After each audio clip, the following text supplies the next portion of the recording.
Hello, everybody, and welcome to episode 14 of Dogs on Skates. I'm J-Dawg. That is Andy. We're back. We are back. We are finally back. Oh man, it's been a minute, and there's been a couple things going on, including the Stanley Cup Final, which, in my opinion, my goodness, probably the greatest Stanley Cup Final I've ever witnessed.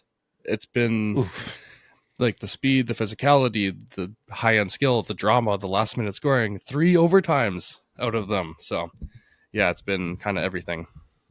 Freaking Draisaitl, man! Good grief! What a playoffs for him. I think it was 4 overtime winners in the playoffs this year. Unreal. 4 in 1 year. Unreal. Unbelievable. Yeah. Series has kind of had everything, and I don't think we need to like dive into it too deep because I feel like every single podcast is picking this series apart with like a fine-tooth comb. But just kind of general thoughts of what you've been seeing. And I think one of the things that I love most about the finals is the level of hatred and animosity that we're seeing. Right? It's not something that you generally get unless you have kind of a repeat matchup. Totally. Right? Yeah. They ran it back from last year. There's scores to settle. There's unfinished business. That's a whole layer of interest to the finals. So, as any team who's been defeated by the same team multiple years in a row can tell you, it sucks. Right? Yeah. Ask the Kings how they feel about the Oilers at this point, or how the Canucks back in the day felt about the Blackhawks. Right. And to lose multiple times. Like, can you imagine if we made it back to play the Bruins in 2012 and lost to them again? Like, inconsolable. Like, you just fooled the franchise. That's over. Yeah. And it really does kind of make you wonder, like, despite the success of going to Game 7 last year, probably Game 7 this year, regardless of the outcome, does that kind of force your hand into making a change? Or do you feel like you're so close that you keep running it back? So McDavid's contract is up after, is it next year, the year after? I want to say it's next year because I don't think he and Draisaitl were that far apart. Yeah, no. So I don't know. I'm not saying he would leave, but I don't know. Yeah, contract expires at the end of 25-26. So yeah, end of next year. Damn. Okay. So he's eligible then to sign an extension as of July 1st. Okay. So if that doesn't happen immediately, because the offer will just be max salary, whatever that is, I'm sure.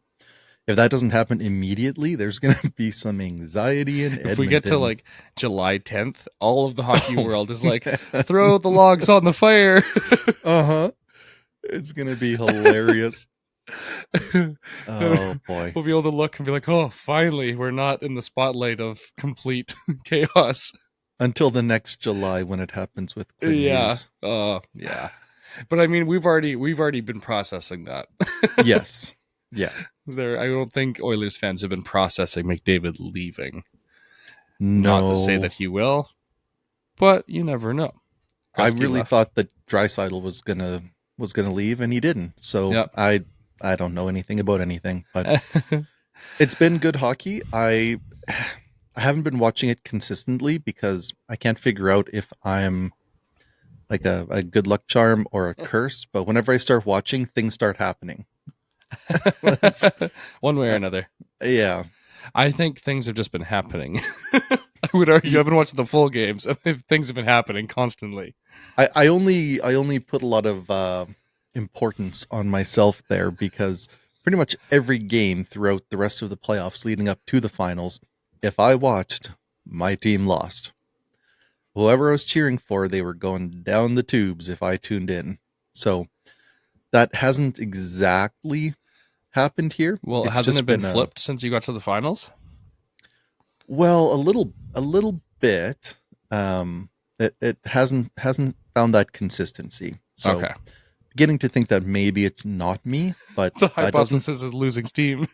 That doesn't feel right. Like it's got to be part me.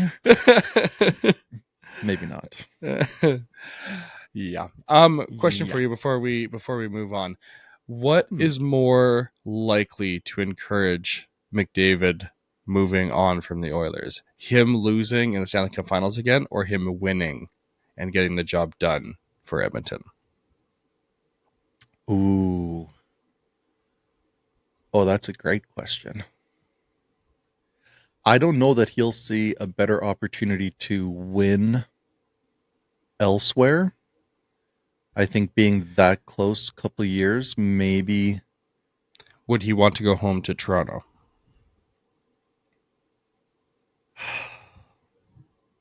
I have a hard see it's weird for me. I have a hard time understanding people's desire to go to Toronto. Only because I think as bad as it is in Vancouver for being like crapped on if you're not performing, I feel like it's worse in Toronto. And it might be the only place that's worse. But does he have to worry about that? Oh, I think regardless you do. But like, does he ever really perform badly? Like, But I think just the overall team success would. You don't think they would hmm. turn on him for a lack of But team success? at the same time, though, you are immortalized more than any other person, player, thing if you Oh, win don't in get me wrong. Toronto. These markets are like the ultimate risk reward, So right? so Home run swing. I understand what you're saying. Like you don't want to, but at the same time, like that's how people like Brock Besser think about things, or really as Pedersen, when they don't want the spotlight. Like these players that just want to play hockey and have no one know their name and just be an average guy. I don't think McDavid's an average guy. I think he is among the hardest core competitors. I think he's like Michael Jordan type, Nathan McKinnon type, where they are not scared of the spotlight. As a matter of fact, they relish it. And I wonder if he wins in Edmonton, is he then okay? I've done my job in Edmonton. I want to be the greatest player ever, and that would be the player that wins it in Toronto. I mean, not actually the greatest player ever, but like you're praised like the greatest player ever. Yeah, I mean that gets you like statues built and Oh, streets like named. statues built if he gets them to round 3. Yeah. Like this, he gets like keys to the city if round 4, and he owns the city if he wins the cup. Yeah, the city's just renamed to like Yeah, McDavidville or like something. actually, That would be pretty good. You know, there'd be a petition for yeah, sure. yeah, Probably just for him signing there, honestly, would probably do it. yeah. I think it's a great question. I see guys that crave the spotlight, like Yeah, Matthews. Matthews loves the spotlight, 100%. right? I don't get that impression from McDavid at all. I get he gives me more like McKinnon vibes, where he's just gonna come in, be like the ultimate competitor, do his job, pull everybody else along with him. But I don't know that he wants that like the fanfare, the spectacle, Mm-hmm. like some guys do. So I don't know. I think you can still be that guy in Toronto. It's But don't you think probably he gets just that in Edmonton anyway? Like, it's not like he can go out to dinner in Edmonton and have people not recognize him. I think it's probably different than Toronto though. Maybe. I don't Maybe. know. I don't know either. I'm just a Yeah. guy. I've never even been to Toronto. What do I I know? haven't either. I don't I want it to happen because I don't like cheering for Connor McDavid. As a Canuck fan, there's a lot that I have built pent up emotions to against him. And I actually have quite enjoyed cheering. Well, not enjoyed. I have cheered for the Leafs. Whether I enjoyed it or not is a different story. Over the last couple playoff runs, much to Andy's chagrin and many other Canuck fans' chagrin. But I would not want him to go there because then I would probably really have to stop cheering for them. Yeah, but I don't know. It's just an interesting question. I mean, Leafs fans would just be insufferable. Oh, they would. They It'd be so absolutely would. bad. They absolutely would. I, Okay. very interesting though. Yeah.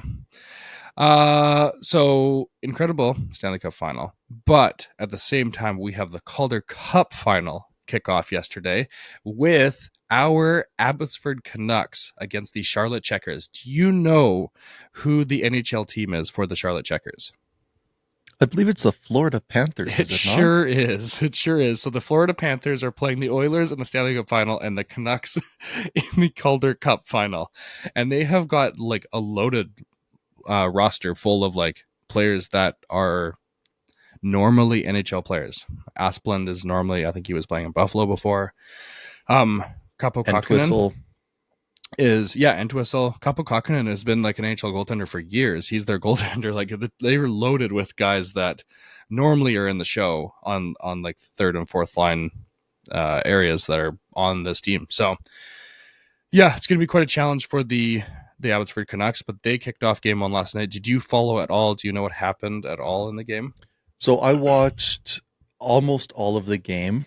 I missed, I guess, the first. Well, I missed almost all of the second overtime. I tuned in just in time to see the double overtime winner, Hell which was yeah. fantastic. My son's going to bed and he's saying goodnight, and we're talking about the game briefly, and it's like, I'm so glad they called off that goal. I'm like, called off what goal? Then he's telling me about it. I'm like, no. So Okay, let's frame this a little bit. set the scene. So the Abbotsford Canucks start off early. They score power play goal, go up 1-0. Quickly, next couple minutes later, Charlotte Checkers score. Then with 0.06 in the first period, Charlotte Checkers score again. Then that's where it's like, oh, that is the kind of goal that can crush you and is not that bad omens for how this series might go. I missed the second, but each team scores, so it's 3-2 Checkers heading into the third period. Abbotsford Canucks tie it, I think, a few minutes into the third period, and it remains tied all the way down the stretch into overtime. So it's 3-3 going into overtime, and we go through the first overtime, no goals. We had the second overtime. There's a face-off lining up in the Abbotsford Canucks zone, and kind of nothing out of the ordinary, just players lining up. Goalie is like drinking water. He's got his like back turned to the play. Official has a little bit of a mind lapse, and to be honest, I don't know who actually is responsible for this, because the official doesn't look to see that the goalie is not facing play. The centerman is not looking to check that the goalie is not facing play. The other official, and this is where my blame would lie, the back official that is pulled back from play, that's viewing everybody, including the goaltender, doesn't do anything about it. He doesn't blow the whistle immediately. Nothing. They drop the puck with as she loves is turning to start to face play. They drop the puck, and the draw is won by the Canucks player directly into the Abbotsford Canucks net. The Charlotte Checkers are going crazy. They've just won the game in double overtime on a play where they didn't even touch the puck. Now, before we continue, question for you. Whose goal would it be if a Charlotte Checker doesn't drop the puck and play is just starting? I think it would be the center in the face-off. I think that's who they'd give it to. What they said on the broadcast. So that's something I learned. I'm like, I didn't know who would actually, in the normal scenarios, it would be like, okay, it touches somebody at some point in play, whoever it touched last on the offensive team would get it. But in this case, play has not even begun. So who would get it? So it would be in fact the center iceman. So yeah, that was pretty crazy. So the Checkers are going nuts, and then we get to it cuts to the officials. I'm like, oh wait, because I actually missed the goal. Like I was playing a board game with my wife, and I looked up. I was like, oh shoot, they won. And then they cut to the officials, and I'm like, oh, they're looking at it. And then they showed the replay. I'm like, oh, what the heck? I've never seen this before. So I really didn't know which way they were going to go. I thought they might have to call it a goal just because they screwed up, and I didn't think they'd be able to reverse it, even if it's unjust. And they decide to call it no goal and head over to the benches and just let them know, like, we're not calling this a goal, even though it's very legally a goal. And I don't know if there's any kind of official rule about every player being set and ready for the face-off, because if you watch back the replay, both center icemen were were set. Yeah. Right. It was a good face off. It was a cleanly contested draw that I don't even remember who it was, won it just cleanly into his own net. Ordinarily, Yeah. Shilovs would deflect that into the corner. The defenseman would take it and turn play up the other way. But it was just a clean win right into his net. So I don't know if there's an official justification for calling that back. But I will say that as a fan of sports in general, that would be a real lousy way to end a game. In double overtime in game 1 of the finals. Charlotte, if you want to win this game, how about you score a real goal against a goaltender who's in the play? Yeah. So I'm really glad that it didn't count. I don't think I would have wanted it to count if it were the other way around and Abbotsford was benefiting from it. I would agree with that. Yeah. Don't get me wrong. I would take it because the win is a win. Yeah. But I wouldn't like it. And I would be happy if play went on because it should. Totally. And the Abbotsford Canucks are very much the underdogs. The Charlotte Checkers have swept their last 2 rounds heading into the finals. They're clearly the favorites. Yeah, they've been a pretty dominant team. They have Jesse Puljujarvi on their team. Yeah, they do. Once like the 3rd overall pick. We were talking about Puljujarvi and Yoel Levy. It's just like, we kind of had our own high pick with a funny name and a from the same country. Yoel Levy. So I would just like to say that it feels pretty good to have the Canucks up 1-0 in the Cup final, and that's how I'm choosing to say that. The Canucks are up 1-0 in the Cup final. Right? Which Canucks, which Cup? Don't worry about it. Yeah. It's fine. Yeah, my wife said after the game, she's like, "Oh man, I'm so happy the Canucks got a win tonight. That was awesome." And I'm like, I would have put down $100,000 a few months ago in the fact that you would never say that in June of 2025. Yeah. Like Canucks are leading the Cup What are you final. talking about? Like you're not saying those words. Just simply the fact that Canucks won tonight. Like what? I'm going to parade around the office if they pull this off and be like, Canucks won the Cup. Woo! Have a giant like picture, do like a laser cutting of a Calder Cup trophy and And every time somebody's like, "You mean Abbotsford, right?" Woo, Cup. It's not engaged in productive dialogue at all.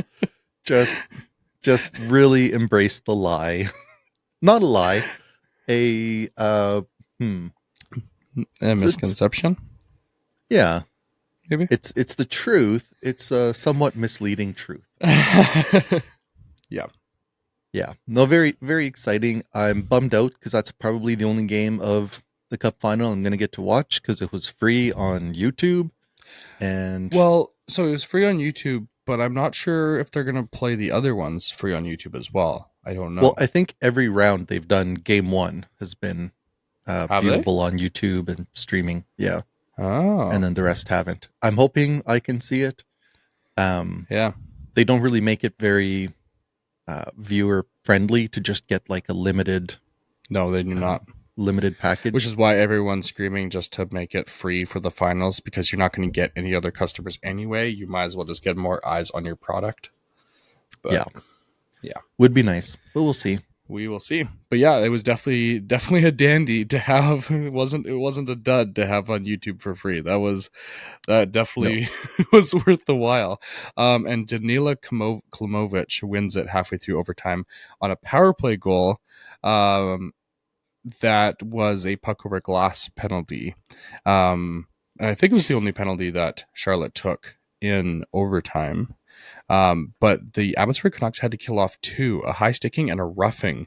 They called a roughing in overtime in the final. Yeah. This is clearly not the NHL.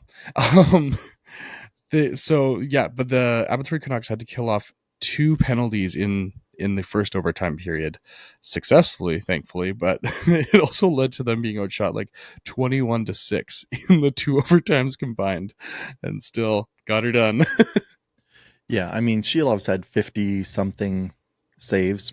He Yeah, settled in after the third goal and just locked it down. he had 51 saves.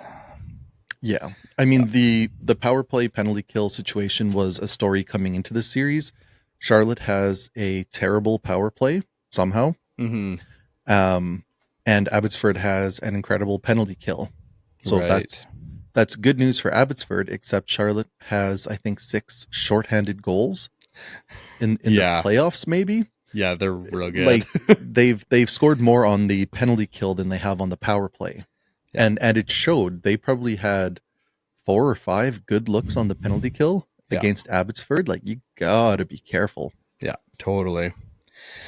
All right. Well, now to the topic that I have been very excited to hear your thoughts on and converse with you a little bit. And that is Likewise. how to think about what do we propose as a fix for the Vancouver Canucks heading into the draft? We're getting reports recently that Elias Pettersson, EP40, is going to be sticking around, I think, or at least that's what's being put out there by the major insiders. Sounds like there's a real good chance they'll be trading their first overall pick. They didn't have either Rutherford or Alvin show up to combine. They did send, um, who was it? Anyway, two of their like assistants, there for the combine. But yeah, So I think it's interesting that the reason apparently that they weren't at the combine is because they were scouting practice facilities. yes, This is somehow like the season or the off season, I guess, of practice facilities. It where it's been maybe not a non-issue, but not an issue that anybody's really talked about in any great detail for decades. they're And all getting of a shamed sudden, into it. I think that's exactly what it is. I Yeah, think they're about to be the only team without a practice facility, yeah. and they're being shamed. Plus, you just lost an incredible coach. And one of the primary things he cited in his press conference in Philadelphia was how incredible their practice facilities are and how much that will help him be a better coach. Yeah. I mean, it's just a no-brainer. Yeah. If every single other person is doing it, like, this isn't, well, if your friends jump off a bridge. This is if 31 other people who are doing your job professionally and arguably as good or better than you are all jumping off that bridge. Maybe the bridge is on fire. Maybe you should jump, right? Like, maybe there's a good reason people are jumping. So yeah, And sometimes it's okay to be a follower, I think. maybe if the other 31 people are building a bridge for their place, maybe you should also build a bridge. We can keep swimming, guys. It's fine. It's good for your heart. Jeez.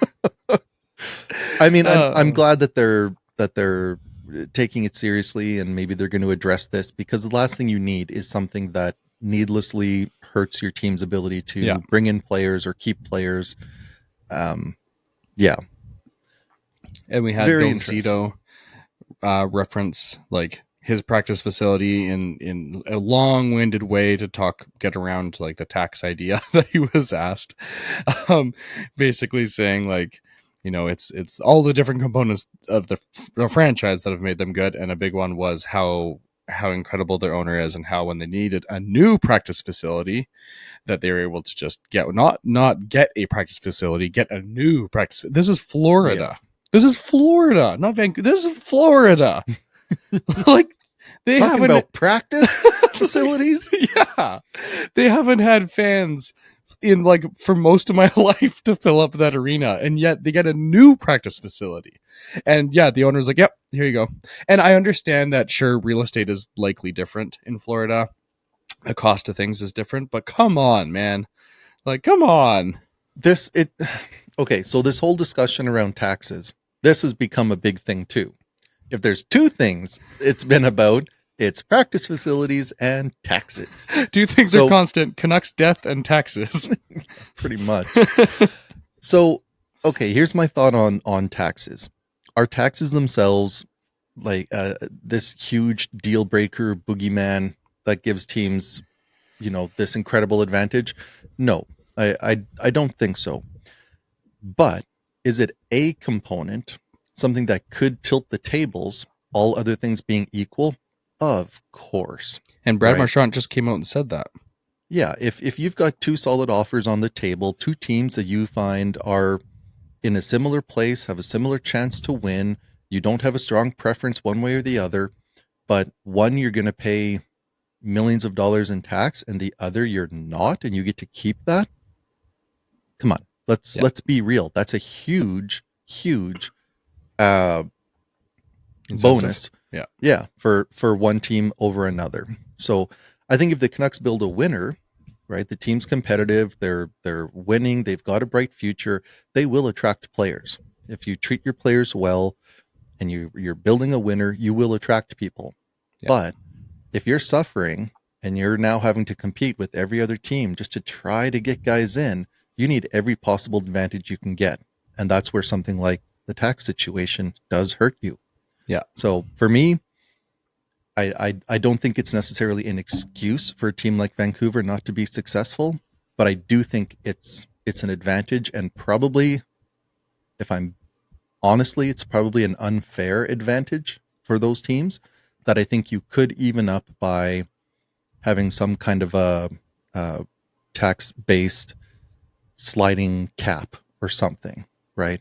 Vancouver players have to pay X percent in tax so they can have a larger cap than a Florida team. And I think now the counter argument would be then the Florida teams and such would argue, hey, well, Canada has a advantage because assumedly the players will be living in Canada. The players are paid in American dollars. It means they're getting 30% more to what, like, if it costs $1 million to buy a home in Vancouver and it costs $1 million to buy a home in New York, that $1 million in New York is in USD. In Vancouver, it's in Canadian dollars. Well, if you're getting paid $1 million in USD, transfer that to Canadian. Now you have a 1.3 to work with in Canada. You have 1 in Europe. Yeah, but that's just a conversion thing, because you wouldn't say then that house costs $1 million, same as in New York. You'd say that house costs 700,000 US right dollars. and that's where it would depend. That's where you get into like markets and all that kind of stuff, and that's where I think it kind of falls flat a little bit. But I just wanted to kind of play devil's advocate a little bit, because you do have more to work with within your economy that you're purchasing in, but it doesn't necessarily offset the market costs of things. Yeah, because things will cost more in Canada generally than in the States. Like, not only because it's Canadian dollars. That is changing though. Like, I would say it depends on where in the States. Like doing road trips to the States over the last few years, that had, like, recently, that, or over the last long time, that what you've said has been the case. Over the last 5 years, I'd say since like COVID, I've noticed a significant increase to the American dollars, to the price of things, to the point where it's now being sold at the same price as it is in Canada, but it's in American dollars. So now it's boosted. I think we need to fact check him, but I have no idea. I've been there, like, I don't know, 6 times the last like 3 years, 7 times the last 3 years. So in like different parts, like pretty much all corners. So I mean, how do you counter anecdotal evidence? It's the best kind. Non-falsifiable. Let's go. There's a lot more where that comes from. Okay. A loophole. So anyway, back to where were we? Practice facilities? Where were we? I don't know where that started. Yeah. Oh yeah. So the draft. The draft. Okay. Woo. So yes, so they were shopping for practice facilities. Hopefully that gets done at some point. I love how the PDWHL comes in and they're like, all right, we're creating a team and we instantly have arena. We're gonna be playing in the P&E. And I'm like, how did you That didn't seem very hard. Game, set, match all over Frankie Aquilini. Oh man. Yeah. So anyway, that aside, hopefully they can get that figured out. But I think that's kind of besides the point in terms of building a hockey team and the players on the ice. It plays a factor, but So I think it's telling that rather than um, be there at the draft and meet these players that might be available at that 15th overall pick, that they're off looking at practice facilities instead. And I think the writing's on the wall, and it's no big secret that it's pretty unlikely the Canucks are going to be making a selection in the first round. I think that pick is as good as dealt. I think they're just weighing their options and trying to find the best deal they can for somebody who's going to help the team score goals. I mean, heck, they might have a deal in place already. They're just waiting for the right timing of whatever, the logistical timing of things. Could very well be. So I have a couple of thoughts around that pick, and I think there's a couple of ways the Canucks can go with it. We've talked about kind of big splashy moves, moving PD and so on. I don't think it's going to happen. I don't think there's as much of a market for PD as they would need to feel okay with it. And you also can move him out after his no trade. Like we just saw Trouba and Kreider get moved. Obviously, those weren't done in the best way. But you're not telling me that they couldn't convince PD to go elsewhere if it's not working again. I think he would want to go elsewhere.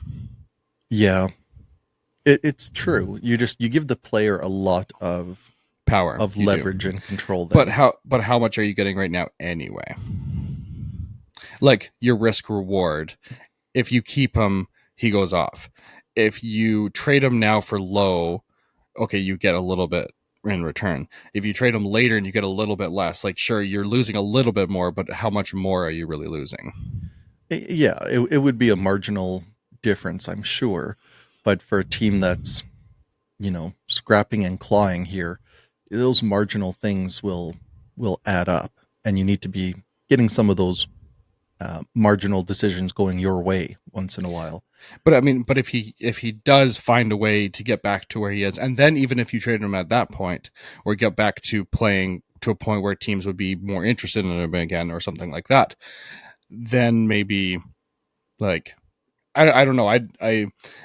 I think your risk reward is not too bad in keeping him, and I have been very much on the side of trading him, but there really doesn't seem to be a market for him. And the Florida Panthers have not helped the case, being we are big brutes and we win cups. And everyone's okay, I want to be like that. And everyone's I don't want to have Elias Pettersson model the number one center on my team.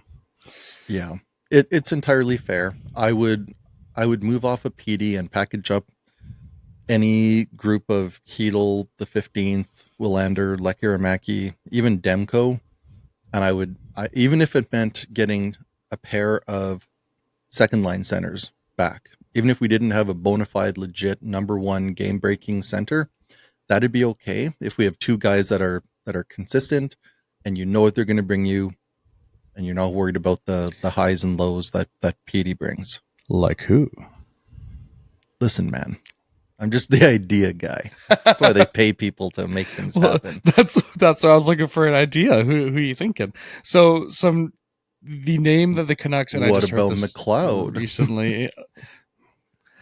We'll get back there. We'll get back there. One name I've heard recently, and obviously he's been very heavily attached to the Canucks, but I heard that the Canucks are specifically in on this guy more than a lot of other teams, is Marco Rossi.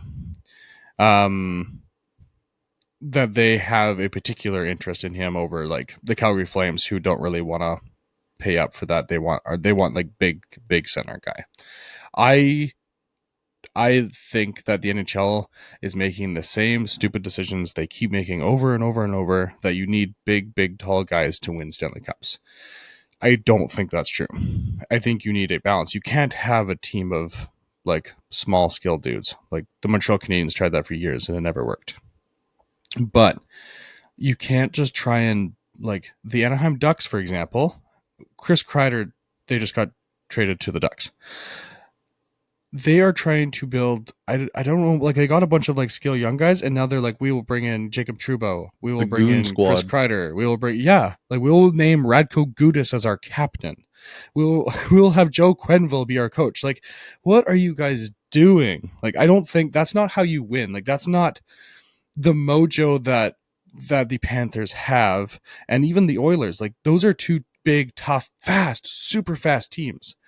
And the Panthers are like, okay, we will, or the Ducks are like, we will bring in big guy equal win. No, like that's the model Seattle Kraken had when they built it in their expansion draft. It doesn't work. Like you need to be That's fast.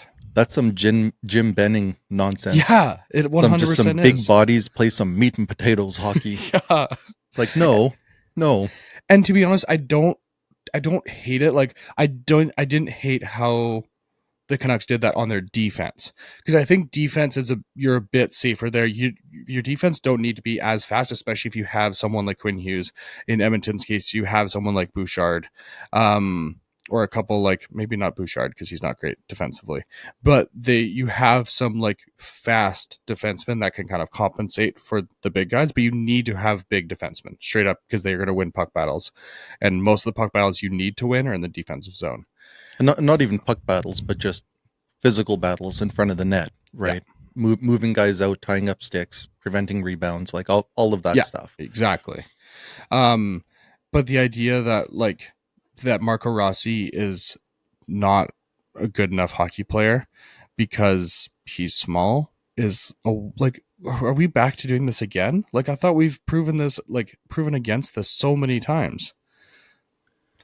Yeah, I'm with you on that one. I think it's fine to have smaller guys on your team as long as it's not exclusively Yeah, smaller guys. But I think for a team like Vancouver that's lacking a little of that grit, maybe, I think that's a concern. Like if we're going to bring guys in and we don't have a lot of that element already, wouldn't it behoove us to try to bring in guys with that element? definitely. But I don't think Marco Rossi is the answer. He is simply a piece to the answer. You need fast. We were one of the slowest teams, if not the slowest team in the league last year. I think Marco Rossi will help us get faster. And But that how much is it going to cost to get Marco Rossi, and how much does that and that is impact your exactly the ability to question. get those other guys? And I think his market has been driving down for weeks now because teams are scared to pay anything for a small centerman again, especially as they watch the playoffs unfold. They are less and less inclined to go after someone like Marco Rossi. Um, I don't think I think his value when it was first announced has been going down from that point. I think it was quite high to start with and has progressively been like trending downwards. Plus the fact that he only played like 11 minutes in the playoffs because their coach was set on playing old guys. And that's kind of what disgruntled them and such. Like I think you can get a lot more out of this player if you just actually treat him like a player and not. And maybe I'm wrong. Maybe there's something I don't understand about the situation, but it really seems like it's the same treatment that Capo Caco was getting in New York with Peter Laviolette, where he's not old, so he's not going to get played. And it's like old guy coaching mentality that unless you're experienced, you don't deserve to get the same minutes. Yeah. And that's the kind of wins the Vancouver Canucks need right now. Like they're not expecting to go out and just like, we're gonna just go get the first overall pick. Like you're not gonna have those kinds of wins. You're not gonna sign big top end free agents. Like you don't have the space, and honestly, you're not all that desirable right now. You need to get those wins in like the spots where some people are scared for reasons that I don't think are very that we can work with and fix. Well, you're talking about market inefficiencies, Sure. right? This is very Moneyball Fix it talking points fix here. it in the aggregate 100%. Yeah. Yeah. So I'm here for it. I think I mean, we're a team that's suffering from um, some issues, let's say, like Vancouver is. You need to get a little bit creative, and I love the idea of finding those inefficiencies and exploiting them to make your team better. Maybe size is a big part of it. Maybe that's something that turns guys off. Um, yeah, I'm all for a faster, more dynamic team. Um, Rossi can score goals. He's probably going to get you 20 to 30 goals every year. Logan Stankoven's a super small guy. I'd love to have Logan Stankoven on my team. Yep. Right. So size isn't the be all end all. I would just love to have a guy that can score and skate like Rossi, but is also maybe 6'1" or 6'2". But then you'd have to pay a ton for him and trade a ton to get Yes. him. And I mean, he Yeah. wouldn't be available from Minnesota if he was a beast. This is fair. But So- we have other small players on our team that are some of our best players on our team. How Looking much at you, Garland. and Kiefer Sherwood? How much can Yeah. those guys help other players that are in maybe struggling with the same, even just like struggling with the same bias against from their coaches, from the scouts, from the media, from everybody, to be able to actually use it as fuel.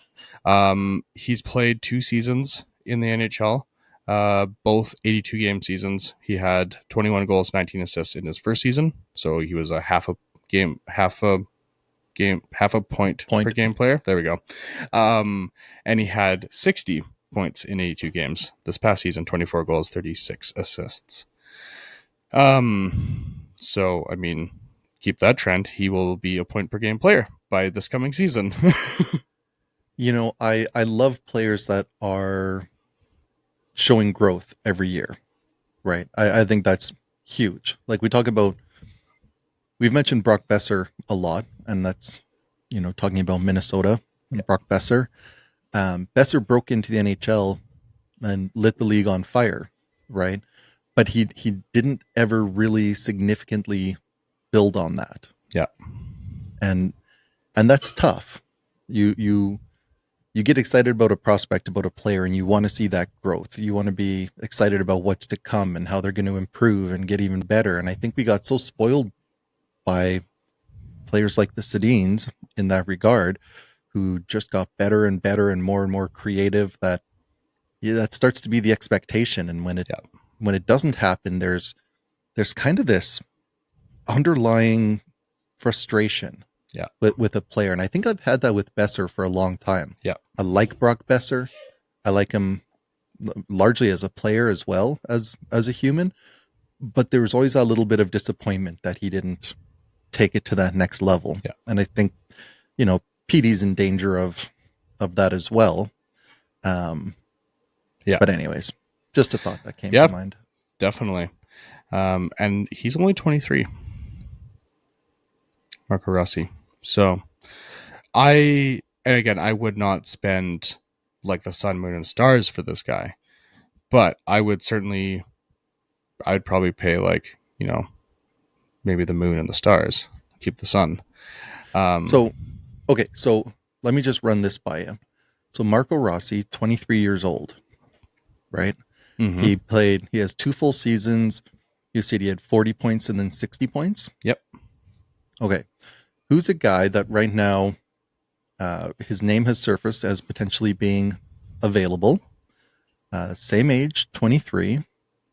Teams are pretty much falling all over themselves to line up and give this guy an offer sheet. JJ Peterka. Mm-hmm. You know what his first 3 seasons were? Give it to me. First season, 77 games, 32 points. Next season, 82 games, 50 points. Third season, 77 games, 68 points. Does that not sound an awful lot like the Marco Rossi progression? Sounds very similar. How old is he? 23. Okay. Marco Rossi's age. How tall is he? 6 feet tall. So he's a little bit taller. Okay. What is Marco Rossi? Hockey DB is giving it to me in meters, I think. 5'9". Okay. Depending on where you look, 5'8", 5'9". Okay. So on the Minnesota Wild page, it has him as 5'9", 182 pounds. JJ Peterka, 6 feet, 189 pounds. Okay. So Yeah. similar Very, weight. very similar. Yeah. Um, Which and I would so rather have a slightly smaller, slightly heavier player. See like Elias Pettersson as like a player who is tall but does not fill out that body. Like Elias Pettersson would be better as a 5'10" like right, player if with you the could same chop a couple inches off, but keep the yeah same weight and just have yeah him bulk out a little bit, yeah absolutely. So it's fascinating because Marco Rossi, we're talking about, this being damn near a blowout garage sale type pricing, and yeah teams are going to line up and bid on JJ Peterka. yeah Now, don't get me wrong, go get me JJ Peterka. totally Love to have a nice German player on the team that I could get excited about. But yeah, in terms of value, getting a guy with that kind of production, that age, yeah. Rossi sure seems like a better value. And they're both center, correct? Well, Peterka's listed as wing. That's interesting. So that should give Rossi more value. But I would You would argue that think. Peterka. What are Peterka's goals? Hasn't cracked 30. 12, 28, and 27. Okay, so it's not even that different. Minnesota, Rosso had 21 and 24. Yeah, and that's with he's up to 18 minutes per game. Peterka is. Yeah, and Rossi has been kind of all over the place. Yeah, actually, their time on ice has been pretty similar. They both went kind of from 16 to 18. So okay. comparable. Yeah. And Rossi on a little bit of a better team, except his line mates were kind of all over the place. And in some cases, he was not playing with better line mates. I would argue worse, actually. I think Peterka had Thompson a decent amount of time and stuff like that. So now, speaking of Thompson, we are back. Unfortunately, I'm really struggling to get this rumor mill going. It's you see, you did this to me months and months ago by pointing out how much you would enjoy having Tage Thompson, and then I had to go and look up Tage Thompson. Yep. Did you see that he won the World Championships this year? Oh, good for him. Yeah, in overtime against, I think it was Switzerland. I think. That. And Connor Garland dominated that tournament. Oh, he was so good. Dominated that tournament. Scored so many goals. That's the thing. Connor Garland, put him with good players that can get him the puck, and yeah, he's great. Yeah. Last note on Peterka, there was reports that the Rangers, now that they've cleared out some space by moving Kreider, are planning to probably send an offer sheet to Peterka. It looks like they're making room for an offer sheet. I know there's interest between them and Peterka, so I hope not. Yeah, we'll see. Yeah, I don't know how much you'd have to send that Buffalo wouldn't match. So heading into the draft here, what do we want to see from the Vancouver Canucks? I'm struggling to know, but you go ahead. Well, I know we have a bit of a difference of opinion around Pettersson at this point. Mm-hmm. I want the consistency, so I want guys who are, even if you trade out Pettersson and Hedel and the 15th and Willander and Lekkerimaki and all these guys, and you can bring in two solid, consistent kind of second line centers, maybe Marco Rossi and I don't even know who. I don't even care who, really. Just somebody who's going to get you 60 to 70 points for sure. Yeah. Kind of play in all situations, ideally. Give me a couple of guys like that. Bring me Nick Ehlers or some other comparable winger. And I know that's a free agency thing, but so I would make the moves for aiming for consistency, which I know they won't do because they need a home run swing. Yeah. So two things. One, sounds like Nikolai Ehlers, and this is, I think, from Darren Drager, that he is a guy that really does not want the spotlight. We were talking about the spotlight earlier. He is a guy who wants to just go home after work, essentially, and be left to his own demises. they're wondering like Carolina, something like that. And, I mean, that was like when he said that, I'm like, oh, okay, Vancouver's probably not what he's looking for then, if that is truly Interesting. how he feels. I missed that one. Yeah. And then the other thing that I was going to ask you is if you are the general manager of the Vancouver Canucks, are you drafting 15th overall this year? No, no. I don't see how you can. I mean, drafting 15th, that's not going to help you during this Quinn Hughes window. I think Right. the only way you draft 15th overall is if you're prepared to completely blow this thing up and start over. And I don't think they are, because the first thing you do then is probably move off of Petey before you're locked into that huge contract for the next 10 years, Yeah. basically. So I think the way this is playing out, they're going to roll with Petey, hope for a bounce back, and then trade the 15th overall plus some kind of other pick and prospect package to try to get another center. Because Yeah. I think they want to bump Heedle to 3, and then you can have probably Bluger on your 4th. And I think that's the way they want to see it shake out. Yeah. Do you try and just bulk up your defense? And like, if you have opportunity to add to your defense to make it better, Okay. do you just try and keep adding to your defense Are infinitely? you? Is this where we discuss the Bowen Byram? Yes, this is where we discuss Bowen Byram. I don't know that I. I'm so of two minds with this thing Okay, I'm because not, so I can go first. okay, I am so firmly against going for Bowen Byram. really, Very firmly against going for Bowen Byram. Reason being, his hockey career nearly ended a couple years ago due to concussion purposes. Like, he was done. He thought he would never play again. Came back, was able to recover, and has been playing a good few seasons now. He's getting bounced around a bit, which I don't like. Um, he doesn't like where he is in the lineup in Buffalo and doesn't think he's getting enough like airtime essentially to really be able to show what he's got. I I'm not liking just the general like vibes of what he's given off. And then you look at the price tag. Holy crap, they're talking about like this guy being like a number one defenseman on a lot of teams, and I'm like, what are you guys talking? Like, I've never seen that out of Bowen Byram. I know he's had really good potential. He's a Cranbrook boy, like local guy. I've never seen that kind of potential out of this player. When he was playing good with the Avs, that was because he was playing as like the sixth defenseman. He had like he didn't have, and even if he was playing higher in the lineup, like he had so much support that he wasn't getting the kind of yeah, workload. Like if you're talking like under number 20 one, number minutes a two, game, yeah, yeah, like if you're talking number one, number two defenseman, like I am not paying a high ticket for a guy who's unproven and his career nearly ended a couple years ago. I'm not paying the sun, moon, and stars for this guy. And the fact that I'm hearing so much from everybody about like this guy is the guy to like fix your defense. I mean, what are you talking about? Anyway, I don't get it. I'm not for it. And even if it's like I hear the argument of like, okay, you get him to like replace Quinn if Quinn leaves. I understand that a bit, but I would rather tear the sucker down if we don't have Quinn. Like, what's the point? You need a yeah. superstar. I think you hit on it there. I heard him described as Quinn Hughes insurance, and I'm like, in no world is Bowen Byram a replacement for Quinn Hughes.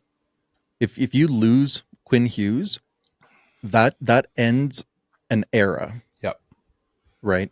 As Yep. brief as it may have been, that that is a significant enough player that fundamentally shifts the trajectory of your team. You Best can't just player in Canucks history, probably. probably, Probably. yeah. Who else can you point at that was the best at their position at any time, Like right? continually, Like yeah. From such a young it's age. And captain. it's ridiculous. Yeah. So he's not somebody that you can replace. And so if that's your thinking, you're already sunk. Yeah. I think. So to that end, I don't understand it at all. The only way I would bring in a guy like Byram is if it's part of some other huge blockbuster deal, like if you're moving out, I don't know, Hronik and the first and Hedel and Willander and Lekkerimäki and something else, and you're getting back Tage Thompson, Yes, Peterka, and Bowen Byram.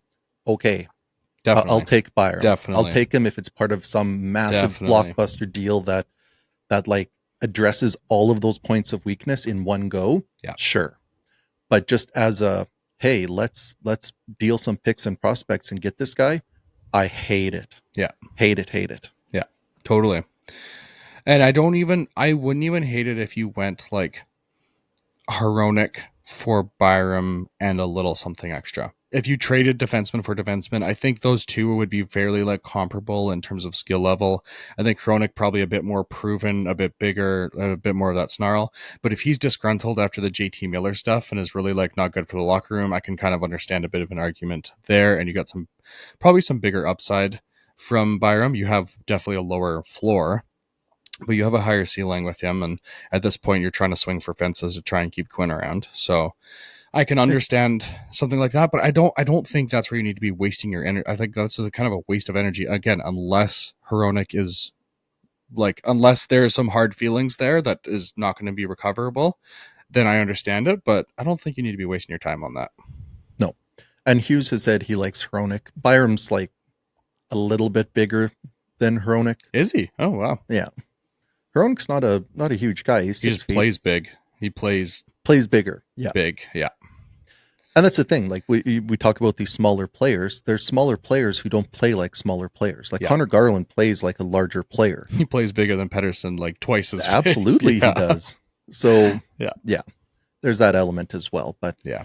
I would there's a part of me that would absolutely love to just see one of those huge team shakeup sorts of moves, but I don't see it happening. That's why I think a move like Rossi is so much more likely. Yeah. Fills your 2C, sign a winger or two in free agency, and then see what happens. And like, my best to be guess. honest, like Pedersen, Rossi, Hedel, Bluger down the middle, like that's not terrible. Like that's very not terrible. If Hedel can stay healthy, which is a big if, and Pedersen can have, even a moderate bounce back season where he gets close to a point per game, that's solid. I would like it to be bigger though. I would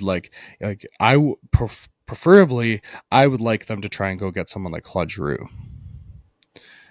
Like older, but brings in a really good veteran presence. Is hard to play against. Still puts up numbers. He was still fantasy relevant last year, fantasy hockey wise. So I don't know. And you don't have to sign him to a long deal. Just something short. I mean, something kind of like what the Leafs did when they brought in guys like Joe Thornton and Patrick Marleau back in the day. And I think so. Then, are you thinking a guy like Hedel slides to a wing, or? I mean, I think you don't have to worry about that because you have injuries most of the time. But honestly, will be hurt. I would not hate Hedel on a wing at all. I wouldn't hate Hedel on the wing of Pedersen, like to have those kind of like flexibility, something like that. So, I think you figure it out. But like, I think to bring in someone like Giroux could be nice, a nice piece, but we'll see. I don't really have. Sorry, go ahead. Marchand's a useful. No. No. I'm only bringing up Marchand because he's old. He's old like Giroux, but he's useful. He's proving himself a very useful piece for the Corey Panthers. Perry. Yeah. So again, you don't want to rely on the old guys to carry your team, but as a complementary piece, to give you that experience and depth. How much have we been seeing that lately? Like, I mean, Duchesne didn't have like a great run with the Stars this past year, but they've had like Pavelski was incredible for them for the few years. I mean, John Tavares is getting older, but he's been playing awesome. Do you know that Evander Kane and John Tavares are the same age? Isn't that crazy? That's nuts. Anyway, like Corey Perry, Brad Marchand, like these players are able to play and have a pretty solid impact. And I mean, there's been a lot going into the resurgence of the old guy in hockey and how like they're kind of having a little bit of a pushback against this continual young movement that's been going on for at least a decade now. Yeah. I mean, Giroux's last 3 years, I just had to look it up, see what his production was like. Went from 79, 64, 50. So I mean, that's a pretty solid decline, but he's also playing a less prominent role. Yeah. Right? He's not getting his power play time like he used to. He's getting a lot less minutes. Yeah. And his teammates, like quality of teammate also goes down. And also his role. Like, I mean, look at Max Pacioretty. Max was incredible for the Leafs. He almost like, he was a huge aspect to the point they even got out of the first round and like got as far in the second round as they did. He was incredible. That dude's career's been done like 3 times. So like, and Max, he's not putting up tons of points. He had like what 5 points in like the whole regular season or something like that. But he like is like, okay, I obviously you guys have Austin Matthews, Mitch Marner, William Nylander, all of these guys. I don't need to be your goal scorer. I'm going to find what you need. You need physicality. You need a guy to win puck battles. You need a guy that's going to lay a big hit to bring energy. And he's like, I'll just be that guy. And that's literally what he did. And he became their Sam Bennett in a lot of ways. Like he became the bigger Domi that would lay guys out. And you'd be like, what the heck? That was like, I wonder too. And I haven't watched a ton of Senators games, but I know that Drew, at least for most of his career, has had a ton of grit. Like he is a like heart and soul type of player. And I would love that even just as an example to the other guys. Like even if he doesn't do it all himself, if he can like be a good example and be able to teach a little bit and show what it means to be like a legend in the game, I think he would be a good example of it. And he's been a fantastic face-off guy. Yeah. Right? Which goodness knows the Canucks could use. Yeah. I was just looking up Marchand's numbers because they're the same age, and same thing. Marchand's on a similar decline, but come playoff time, yeah, he's got 18 points in 21 games, 8 goals. Exactly. He's a plus 15. Like that's a super useful player for the Panthers, despite his age. So totally. Yeah, I'm here for it. One person I would love the Canucks to target, Morgan Riley. He's getting torched in Toronto. He's got that Leaf stink on him, though. He's got that Leaf stink, but BC boy, I believe, right? Pretty sure he's BC boy. Sounds like a possibility. Let me just confirm. Morgan Riley is from... Oh, I forgot he's Vancouver, married to Tessa Virtue, the figure skater. But yeah, I don't know how he pulled that off. Right? But yeah, local boy. But he's getting torched right now in Toronto. And we know how much Toronto loves to just... You know how Vancouver loved to light up their goaltenders for a long time through like the Luongo era and then Corey Schneider? Like we love to just... Toronto loves to torch their defensemen. And I mean, we kind of do too. Like Tyler Myers, it was Bouchard, or was it? No, what was his name? Not Bouchard. It was something similar to that. He wore number 4. Ballard. Guys like that would like become like the poster boy for the franchise to hate on defense. Morgan Riley has been that now for the last couple of years, and it got really bad this year, even though he scored some of the clutchest goals for them in the playoffs. I think you take him and you slot him, if he's truly like lost favor and teams aren't in on him, you slot him down into like that bottom, like a bottom 3 spot. The 4, 5, 6 spot, even the 4, 5, 6, 7 spot. I don't think he'd have to go to 7, but 4, 5, 6 spot. I think all of a sudden it's kind of like Tyler Myers. He starts to look way better now because he's on a better contract and he's not getting nearly as many minutes and he's facing a lot less talented like offensive opponents and that sort of thing. So he is a guy that I think could use a fresh start, and I think could be like a real diamond in the rough on a different team in a lesser role. So looking up his contract, $7.5 million. He's coming up on year 4 of 8. Oh, is it that much? That gets tough. Yeah, it's tough to think about a bottom pair. Yeah, there, but on a second pair, a second pair of Marcus Pettersson and Morgan Riley. Yeah. I think you could make it work with the rising cap. That 7.5 won't be bad. Yeah. And he does give you offense from the back end. Yeah. Which, I mean, Quinn Hughes is going to give you that. And if they need space, they potentially move him for like actually nothing, or else they give us something for him. Yeah. Yeah. I don't know. If he's fallen out of favor that much in Toronto, then there's an opportunity there for Vancouver for sure. And that's where I'm like, I don't want to buy this guy at like market value or something like that. But if he's so discounted right now, he's a guy that I'm like, I think he's getting torch, kind of like how OEL, except OEL was, I think, justified in Vancouver. Kind of like how he got like dropped below market value and then got bought out. And then, he is actually better than the player he was in Vancouver. Just needed a fresh start. I wonder a similar thing with Morgan. Now, this is really interesting. So despite his cap hit being 7.5, his actual salary for the rest of his contract is only 6. Oh. So Frankie gets to save money. Incentive, totally. Yeah. So anyway, I'll put that onto the universe.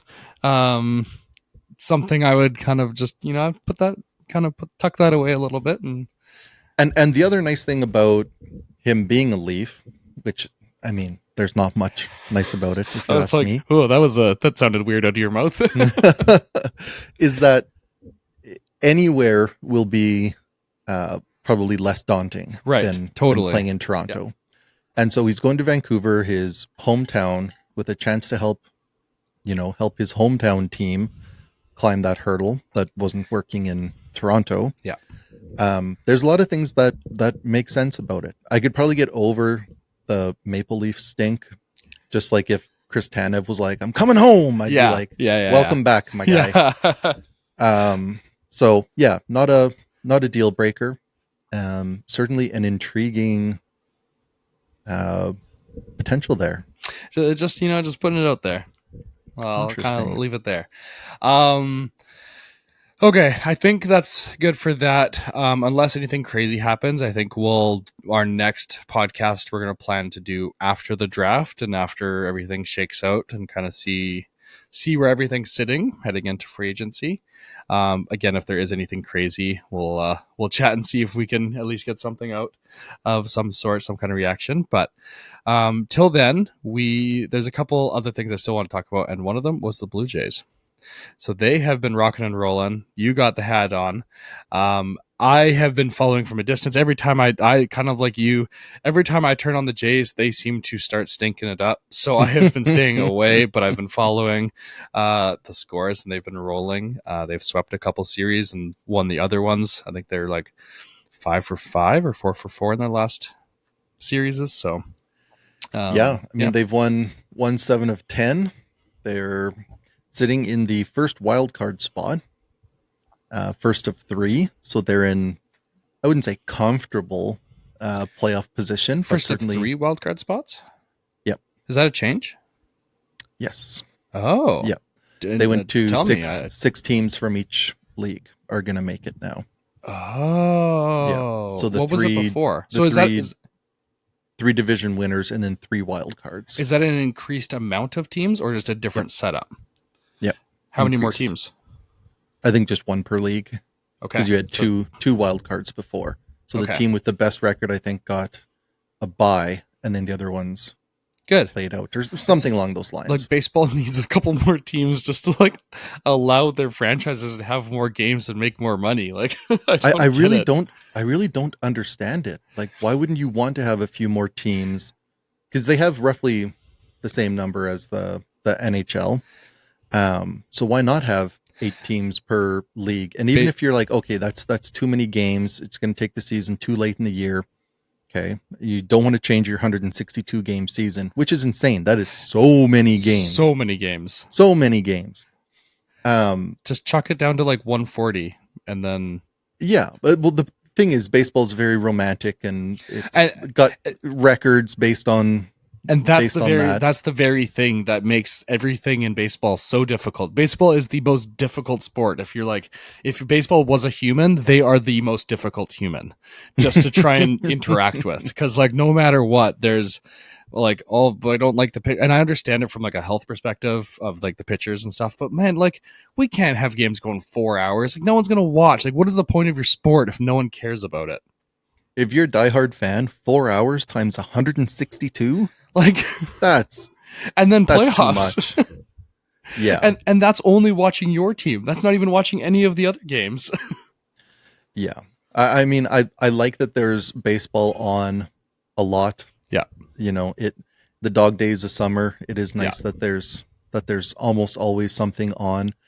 But yeah, I'm with you. If they made the season shorter but made the playoffs a little longer, had another round or two, a few more teams, even if you did like we were talking about the AHL playoffs, their first round, I think, is best of 3, and then they go to a Yeah. best of 5 And then a before they best of finally 5 go again. to a.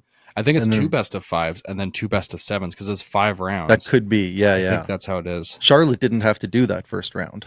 They got to buy through the first. Right. Wild. Okay. Abbotsford needed all 3 games to get past. I think it was the Right. Roadrunners in that one. Yeah. I'm like the fact that they could have lost that game and been done in like the wild in card. the first round, and now they're in the 5th.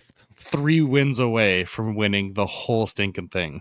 It's crazy. Such a good run. But yeah, I think it would be nice. There's so many teams that just have like no shot of making the playoffs. At least if you expand it a little bit, more teams get a taste of that. And they get some I think it's revenue. good for the like fans. and like what brings fans in more than playoffs? Like nothing. Like you get a taste of what playoffs are like. You're like, oh yes, this is the best of the sport. Yeah. Yeah. The curmudgeon-y traditionalist baseball people are like holding baseball back. They're holding it hostage, in my opinion. But I don't know. I think there's a place for that too.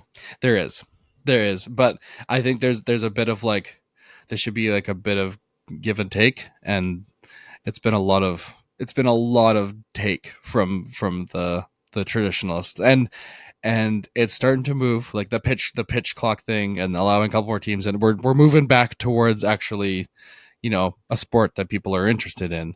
I'm a diehard sports fan, and I was like, I can't watch this up until they added the pitch clock. I'm like, I don't got enough time. Yeah. Yeah. Let me ask you this. What would your appetite be for a league that was effectively baseball, but a little bit more of a performance in the vein of the Savannah Bananas, but not in like just over the top ridiculous, but just in terms of if you want to like... So not like the Harlem Globetrotters. It might not sound that far off. I'm talking like a competitive league. Okay. Right. Okay. So it's not just like a dominating And freak one. show. Yeah. But hey, if you want to juice, go for it. If you want to flip and pimp your home run, go for it. Isn't that Japanese league you're allowed to juice? No, that can't be. I think so. Not like the Nippon or whatever. The main Japanese league? There's no way. I don't have enough information on this. But then I'm thinking, okay, if you have hitters that are all juiced, who's going to pitch? Yeah. I will. Yeah. I'll go pitch in a professional baseball league and just get mashed every game. I wouldn't care. Like you'll find guys to play. And then what do people love watching? The long ball.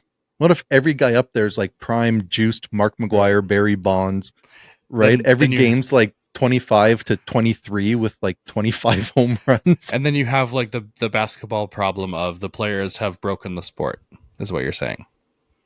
What do you mean? Well, like basketball is losing a lot of favor among sports fans right now because everyone is just shooting threes, no one's playing defense.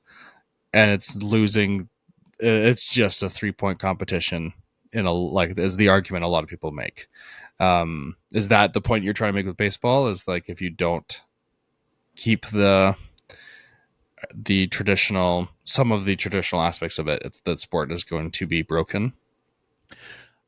I mean, I think not that it's broken now necessarily, but the emphasis is so much on just hit home runs.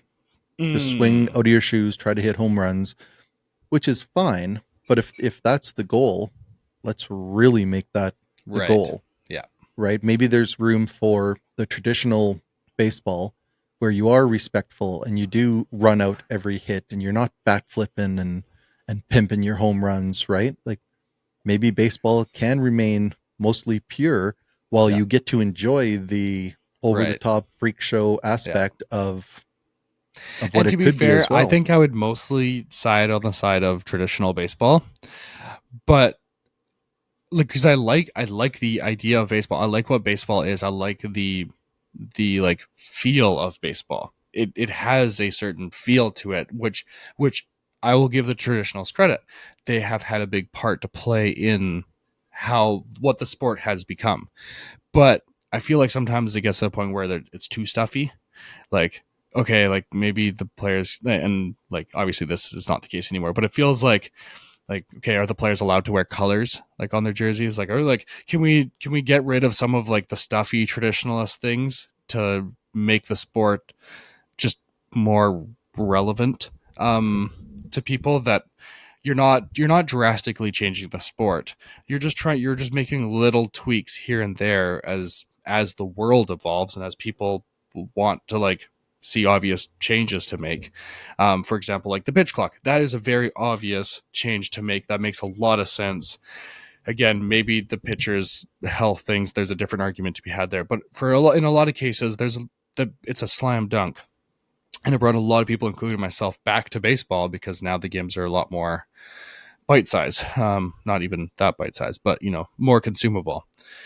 But the stuffy traditionalists were angry. That's not the game. That's not their game, and because that's not how it always was. And that's the kind of like that thinking of it's not how it always was, and I want it to be the way it was when my grandpappy was watching it in the 1950s.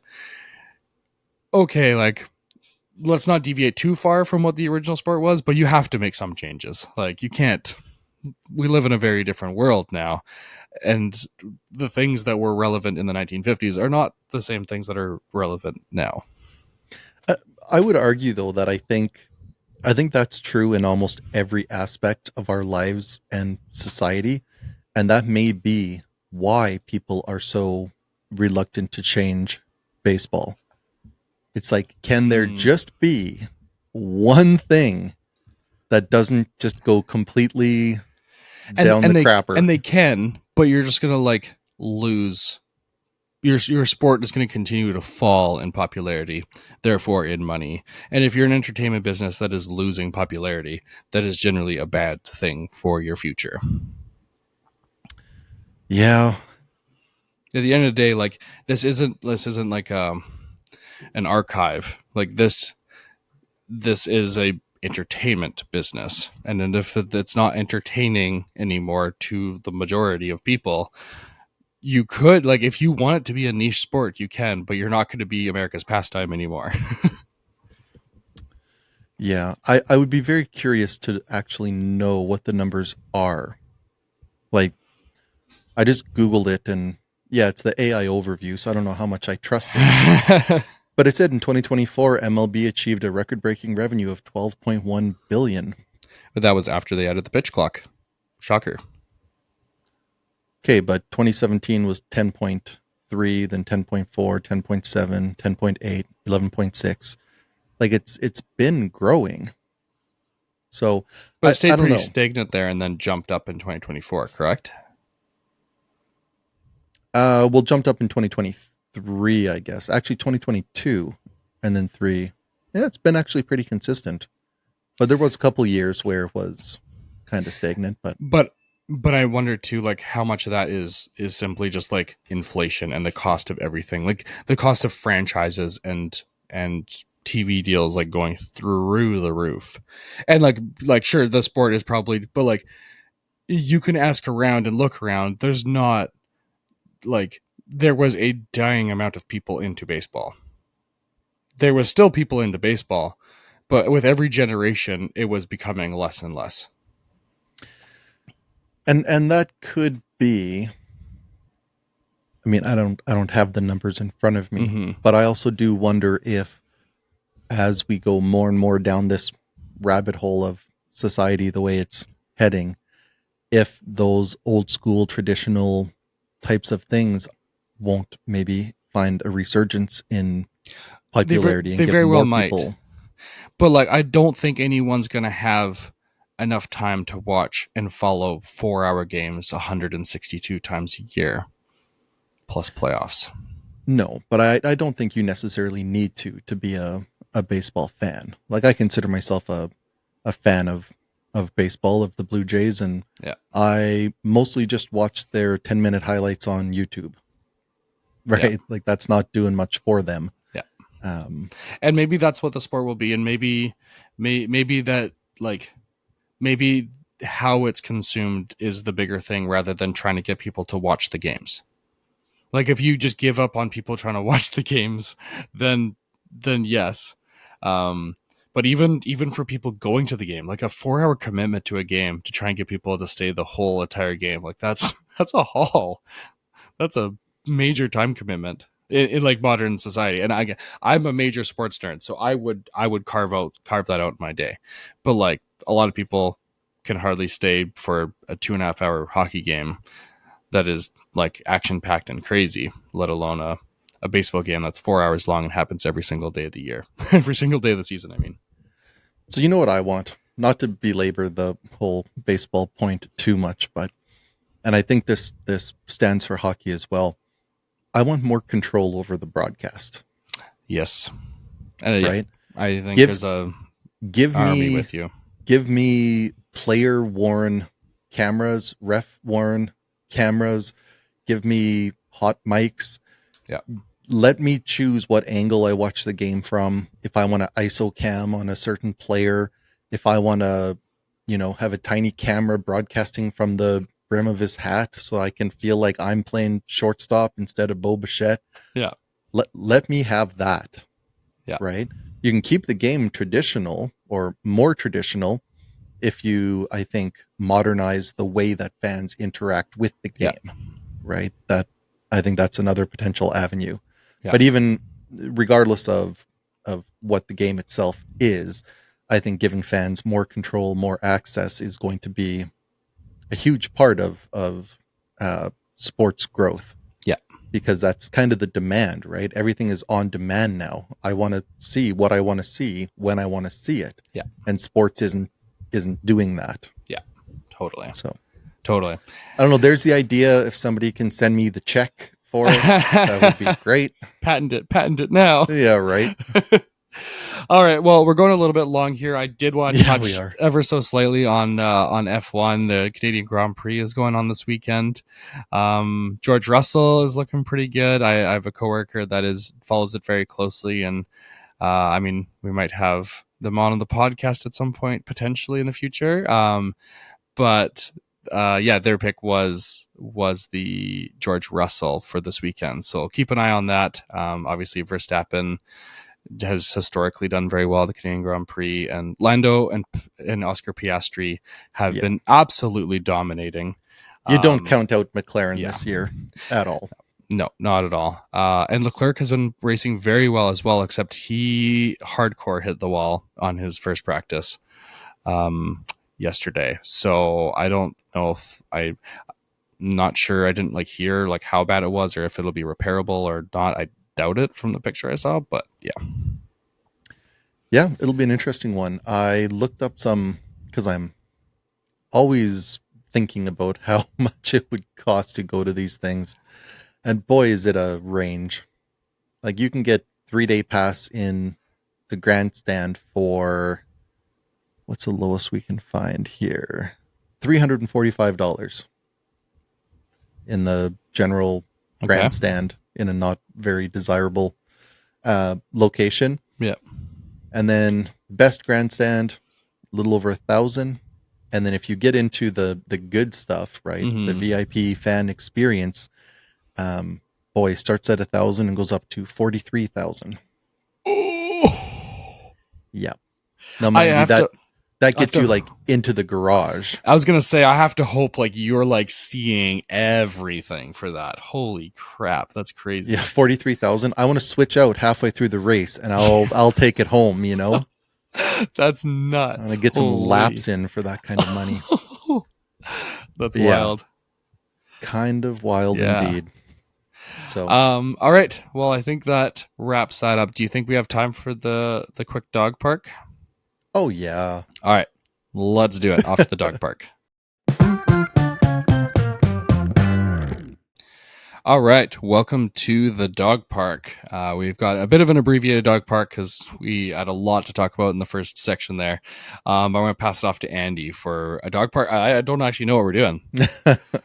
Yeah, a bit of a longer discussion. We haven't really chatted in a while, so lots to cover. Okay, so we are going to play a game. I've been seeing it more and more online. I thought I would set one up for you. So you can take a look at this picture, this logo. Okay. And your job is to tell me everything wrong with that logo. And you will be judged very severely. The C is incorrect. The bottom of the C is like mangled. Incorrect. Oh, really? C is just fine. Ugh. I don't like how the Capitals did their C. That's an indictment on them. The more you look at it, the more you'll probably not like any of the letters if you're like me. Oh, man. No kidding. Holy, I hate the way they did the P as well. And the P is not one of them, or is it? No. Okay. How many like cracks of this do I get? I changed 5 things about this logo. Really? Okay, did you take away any of the stars? Was there another star here? No. Sorry, you asked if I took away any stars? Yeah. I did not take away any stars. So you added a star. I did add a star. Okay. Right here? Oh, sorry, I guess you can't see my screen. Whoops. Was it the far left star? It was. Okay. That star was added. Okay. You made the changes. I did. That changes things. Because I was going to be like, what's that supposed to mean? Well, I was going to be like, is the hockey stick like extended twice as tall as it should be or something? But like, You don't think I could do that? I don't think you would do that. I don't think I'm like you might actually. No, you could. You totally could. Darn right I could. Yeah, and you did. I did not. Oh, okay. Yeah, I just saw that freakishly long all on its own. The L, you could just snag that and pop it over very easily. Oh yeah, extend it. Because they're even the exact same angle. I will let you give up at some point. I've had 4 wrong guesses and 1 correct. I think I should probably get 5 wrong guesses. Sure. Washington looks fine, which probably means it's probably incorrect. I'm gonna say that you messed with the gapping on the bottom, like by the P and where the hockey stick comes down. No. The break in the line there. No. Does that line look weird? I'm not sure. I don't know. I honestly don't see a lot that I should have been seeing probably. Okay. All right. That's 5. So the I in capitals should not be red. Oh. So that did stick out to me, but it was so good that I bought it. Yeah. The stars should be red. Oh, again, looks actually as I zoom in, I can see like a very, very, very faint red. Yeah, you sure can. That's why I made it kind of smaller. It looks normal. Yeah. Oh, dang. There should be no line under capitals at all. Oh. I'm like, so if you that's why I'm like, it looks strange. Like that's not how I think of it. So I was on the right track there. I just didn't go all the way with it. Okay. And that puck is both too big and too low. So if you scroll down, here's the real Capitals logo.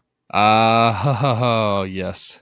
Not gonna lie, mine might be better. I think I like yours better. other than I hate the extra star. I like the 3 stars much better. Yeah, that's fair. I do like the dark. Are they blue? Is that like a navy blue? Yeah.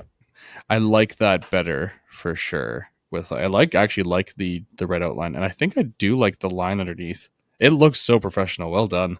Thank You you. nailed it. All right. So I know that was going to be hard. We're not huge Capitals fans.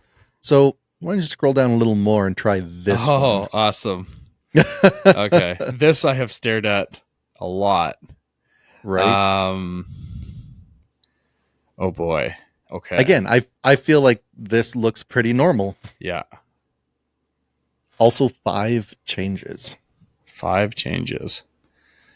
Is there a hockey stick that should be in the whale's mouth? No. That would be interesting. Yeah, that's the sharks I'm thinking of. Yeah. But I would like that a lot. I think that's why I said that. You messed with the line that was in the like that white underbelly area. There was a outline line right there. No. Nope, that is normal. My goodness. Like,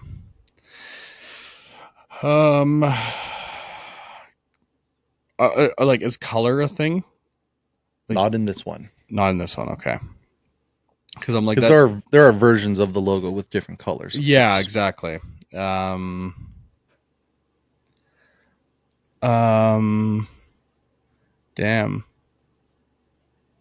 Some of these are pretty tricky.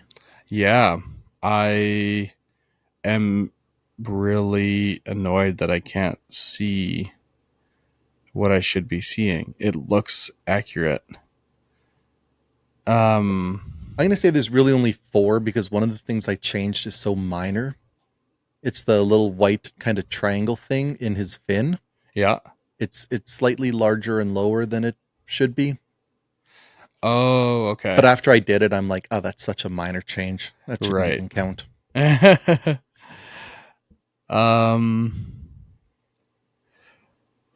Man, this is hard. I honestly like I've no did you thicken the gray on the outside No. border? You didn't. No. Man, I'm kind of proud of myself here. I am too. I've got this at like full zoom and I am struggling to see anything wrong with it. Did I put you out of your misery? Did you take away an ice shard? I did not take away an ice shard. But you added one. I did. Okay. The one furthest to the right. The one furthest to the right. Yes, that was the one that looked kind of out of place. Yeah. Okay.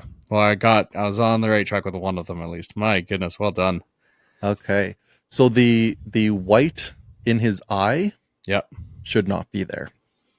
Oh. And he actually has a bit of white on his snout going to the tip of his nose.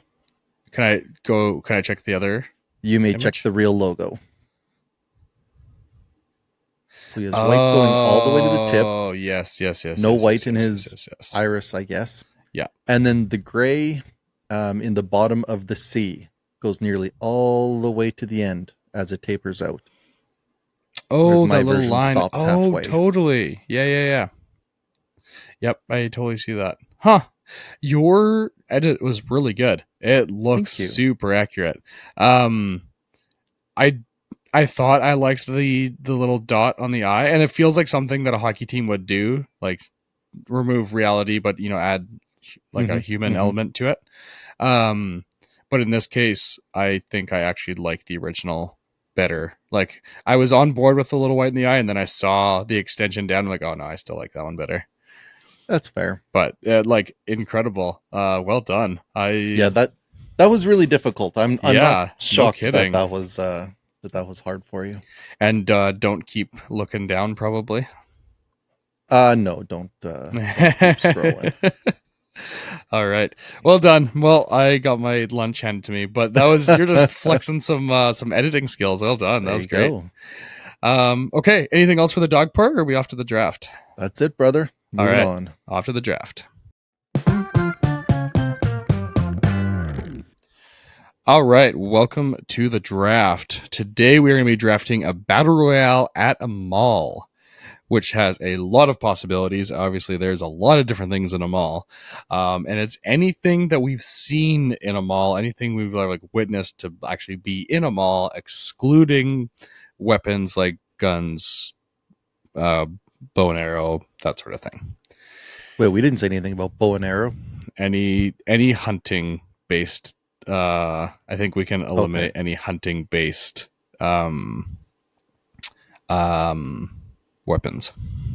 that's fair. It does kind of make me wonder what it says about our relationship that so many of these drafts have been about us trying to kill each other. I mean, Sorry, it's not each other unalive each other. necessarily. Yeah. I mean, it would have to be if it's the last person standing. Yeah. Well, but we can be in two different battle royales at two different malls. Oh, okay, Just saying. it's a We don't have to be killing very each other likely scenario, in Texas and Florida. Okay. right? Um, um okay, so off to you for the coin flip. All right. Tis Andy. Okay. Okay. I don't hate that. As long as you don't Oh take my man. first overall pick. I firmly have a first overall pick. Okay. So J-Dawg let the cat out of the bag with one pick, and I like it, but I don't think I'm going to do it. So instead, I'm going to go with go-kart for my first pick. Okay. I'm And for any happy, doubters, I believe there are so go-karts in. happy to hear this. Oh no! Awesome. Continue. Oh no! Continue. There are malls with go-karts. I feel like a go-kart would be great Yep. for uh, evasion. Um, Certainly would. yeah, and obviously Certainly would. malls, nice smooth floors, Yep. traction, acceleration, braking, all that good stuff. I am terrified now that I have screwed this from the first pick. I was thinking of like segues, like the whole mall cop idea could be Yep. fun. And I was like, wait, when you're walking through the concourse of a mall and there's those things that you can put in for draws to win, you often see a car in the middle of a. I've also seen a lot of four wheelers, and I'm going to take a quad for my first overall pick. Okay. I have got a quad. So I was thrilled to hear you got go-kart because that's just the smaller version of I have so much capabilities with the quad, and I can even like go over stairs with it. Like if you're talking like small sets of staircases and stuff like that, Okay. I can Yep. fly on it. I'm very, very thrilled with this pick. I mean, you're not doing like an escalator, but you're right. Any flight of stairs would be In Battle fair Royale, game. I don't need to get up to the second floor necessarily. Just rip around on the first floor. Yeah. Potentially. I mean, Yep. again, if the zone is shrinking, then you might be forced to. But then I would be as well. Yeah. Right. Yeah. Footprint wise, probably not very different. Go kart to a four wheeler. So it's not like I think either of us can realistically like toss it into an elevator or something. Correct. So we're probably similarly limited, but you have a little extra. I probably have the edge on speed if it's the kind of go kart I want to have.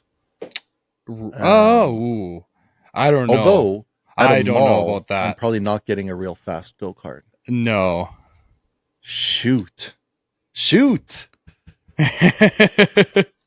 All right, that's a good pick. All right. Gosh, dang it. And now I'm really torn on how to go here. I'm gonna go electric chainsaw. That was the one that I kind of let out the bag earlier. I still get it in my number 2 selection, number 3rd overall, so I'm pretty happy about that. And there's a lot of ways I can go with it. Heck, I can like strap it to the front and have that sucker like running as like unicorn horn idea off the front of the off the front of the quad, a narwhal kind of idea. He's just going full what's it called, battle bots? Is that Yeah, exactly. Oh man. All right, Now, so interesting that you went electric chainsaw. Why not gas? because it'll be, I think, lighter, like more compact. It'll be like just easier to like maneuver around and stuff like that. And then someone couldn't just get like if I had a problem where like or someone got hold of a chainsaw or something and just like drained out the gas in 2 seconds, I guess you could just toss the battery. But I don't know. It felt like an easier, more maneuverable tool than maybe a gas one. I could be wrong, but fuel is heavy. Fair enough. But so are batteries. I don't know. All right. My second pick, I'm going to take gas chainsaw. No, just kidding. I think your chainsaw pick gets chainsaws in general. Yeah, I think so. So my second pick, I am going to take a tool through the local House of Knives. Yes. Yep. That's where I was going next. That is exactly where I was going next. So I don't think I get every knife in House of Knives. Mm-hmm.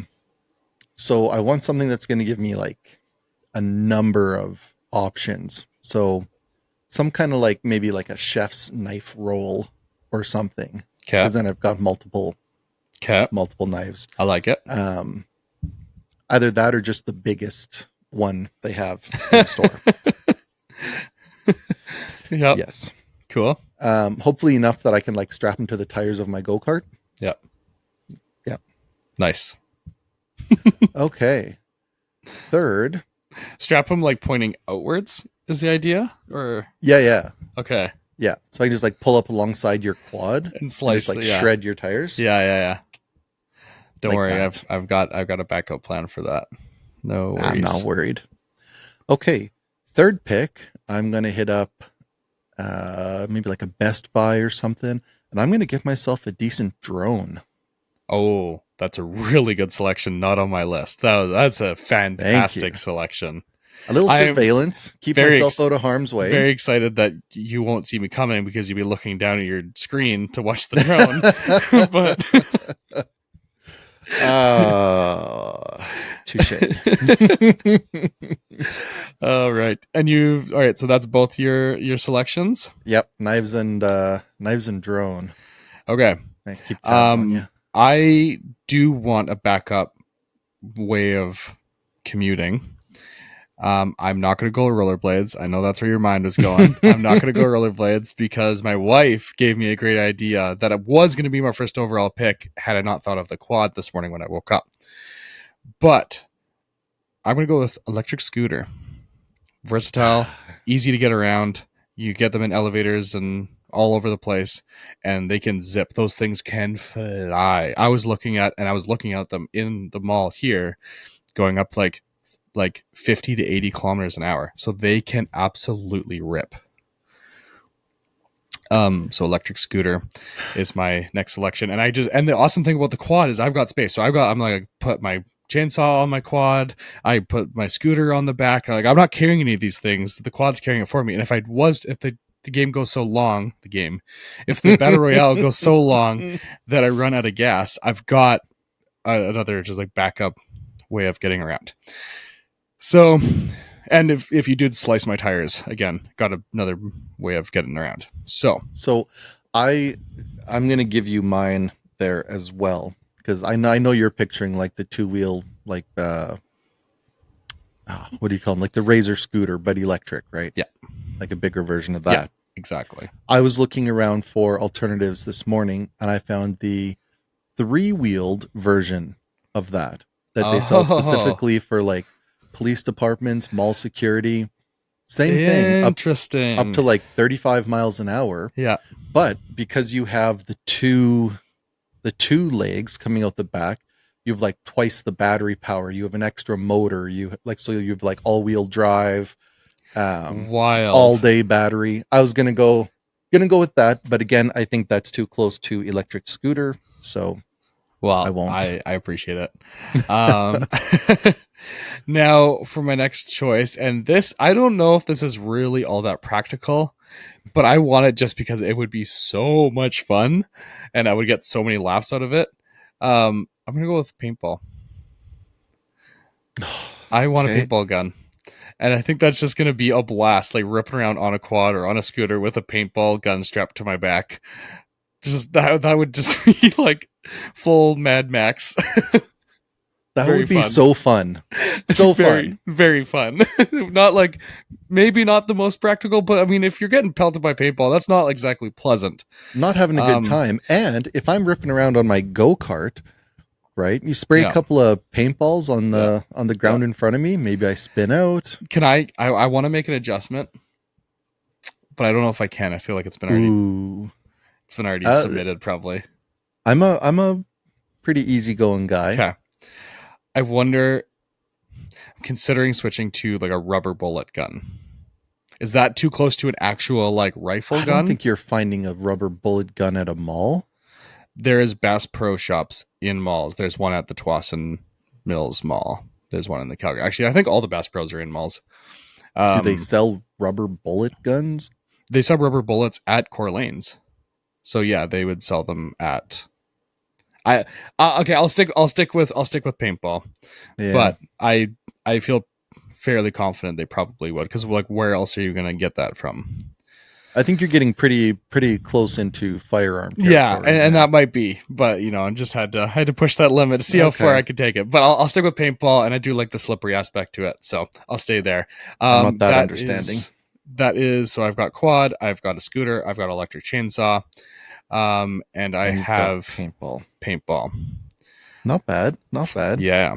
Got a go-kart, selection of knives and a drone, having a good time as well. Okay. I am going to go with, and this is going really off the chart, off the table. What's the draft thing when off the board? Off the board, yeah. Off the board. I'm getting a dog. Just any dog, like a little chihuahua? No, like a good sized dog. Preferably he's got like a little bit of a bad attitude, so he's like been in the pet store for a while. Nobody's wanted him because he's a bit of a dick. He's so hungry. Yeah. I'm going to have a dog. That's a pretty good selection. I think he might just take off on you. I don't know how you're going to control it, but it's decent. I can maybe get him to change alliances. Shoot. The paintball will be really effective on him too. Yeah. I like the selection. You would not shoot my dog. With a paintball? Yeah, I would. Oh, this guy. If it was a big snarly dog, yeah, I would. All right, send your hate mail. It's not that far removed from a wolf at that point. Man. Okay. This guy. And my last choice, and I have a hard time deciding. Okay, so you're done. I can't let you do it. I was going to let you say your last pick and then remind you that that it was actually my pick. I did ask you. You're not done. Continue. I'm not done. Okay. Go-kart, knives, drone, dog.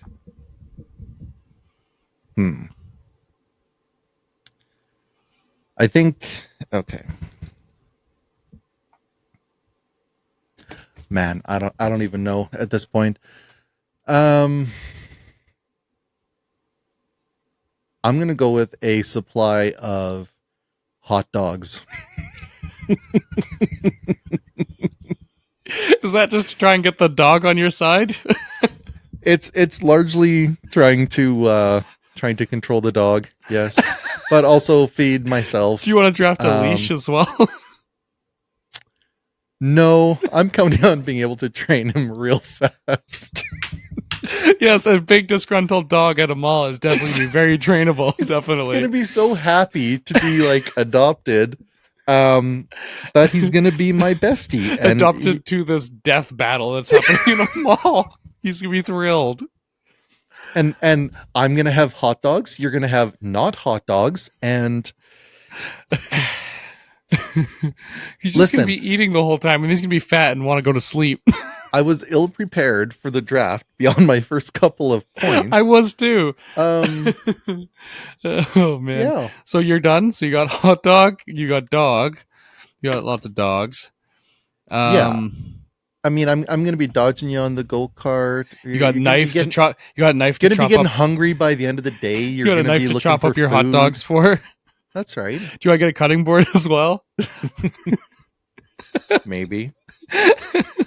Might throw it in with the knives. Oh man. Whatever. They're not all going to be gems. Okay. So what is your selection? You got a go-kart?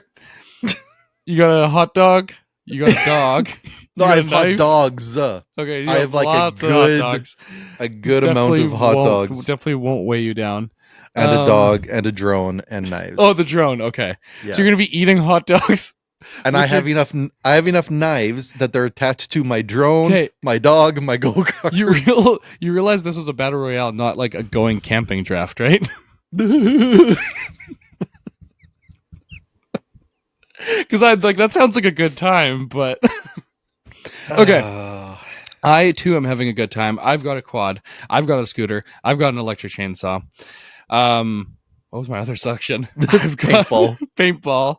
And I was trying to like, do I get a GoPro?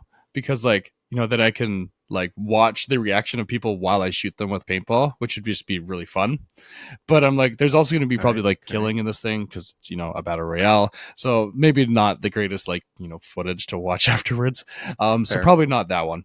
But what would be a lot of fun is a giant ass speaker on the front of my quad. I'm going to be blasting tunes while ripping around with my...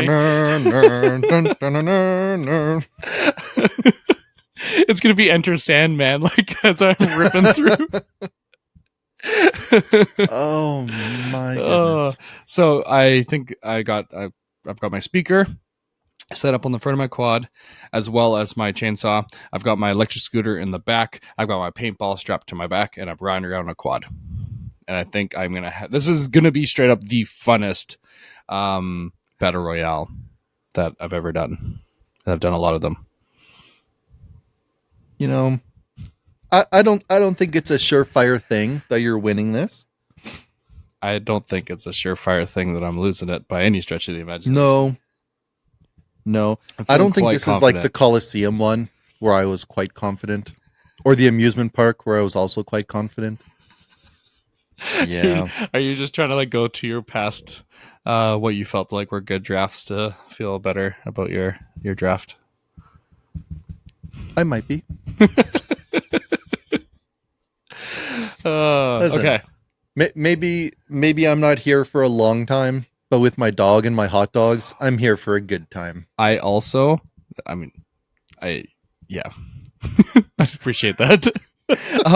But I also just thought with my speaker, I can play that like really high frequency dog sound that can drive dogs crazy, and like the dog won't be able to come anywhere near me as well. Why are you trying to hurt my dog, man? Why are you trying to hurt my dog? Because it's trying to hurt me. You're trying to sick him. All right, that is all for today. Thank you all for watching.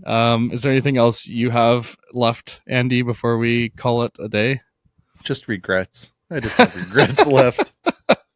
All right. Well, if should have gone with the other draft we were thinking about. It sucked. Click like, click subscribe. Yeah, we're having a lot of fun with this, and hopefully we'll see you shortly after the draft, or maybe before the draft, if Alvin and Jeremy get some business done. We'll see. All right, that's all for today. Peace. Peace.